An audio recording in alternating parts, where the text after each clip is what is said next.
দপদপিয়া ইউনিয়নে বিনা ভোটের চেয়ারম্যান সারা বাংলাদেশের 5 তারিখের পরে সারা বাংলাদেশের চেয়ারম্যানরা ইউনিয়ন পরিষদের চেয়ারম্যানরা অপসারিত হয়েছে। আমরা রাস্তায় দাঁড়াতে বাধ্য হয়েছি যে এখন পর্যন্ত কেন অবৈধ বিনা ভোটের এবং ফ্যাসিস্ট সরকারের এই ফ্যাসিস্ট চেয়ারম্যান এখনও সে বহাল তবিয়তে বিদ্যমান।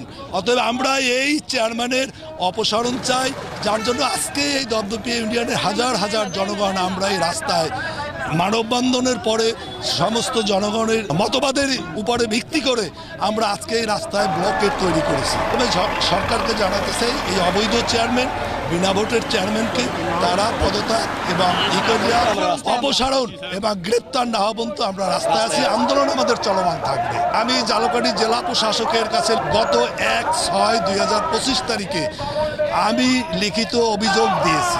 কেন এখন পর্যন্ত সে এখনো বলবৎ আছে আমার জানা নেই। আজকের যে মানববন্ধন কর্মসূচি আমাদের এই বাবুল মার্দা চেয়ারম্যান, ইনি একজন অবৈধ চেয়ারম্যান, বিনা ভোটের চেয়ারম্যান। এই চেয়ারম্যান যখন চেয়ারম্যান ইলেকশন হয় আমি দেখেছি আমার ভোটটা জোরপূর্বক নিয়ে সে তার অনুসারীরা এই ভোট দিয়েছে। অতএব এই একজন অবৈধ চেয়ারম্যান, এর চেয়ারম্যান আমরা মানি না। কারণ এই চেয়ারম্যান আওয়ামী লীগের দোসর। এই চেয়ারম্যান আওয়ামী লীগকে পুনঃপ্রতিষ্ঠা করার জন্য এই ইউনিয়নের সর্বোচ্চ কাজ করে যাচ্ছে।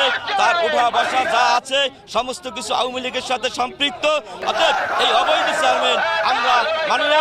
দপদপিয়া ইউনিয়নের জনগণ, সাধারণ জনগণ মানে না। আমাদের ফ্যাসিস্ট হাসিনার আমলে যে বিনা ভোটে 2 বার সে চেয়ারম্যান হয়েছে এবং সে চেয়ারম্যান হওয়ার পরে 5 তারিখের পরে সেখান থেকে বেড়া পালাইছিল। সে পড়াশোনার হত্যাশায় আবার সেখানে গেছে, কিন্তু আমরা মব জাস্টিস হাতে নিয়ে নেয় যখন সেখান থেকে গেছে। কিন্তু সেই দিনের পর দিন শুধু সে দুর্নীতি করতেই আছে।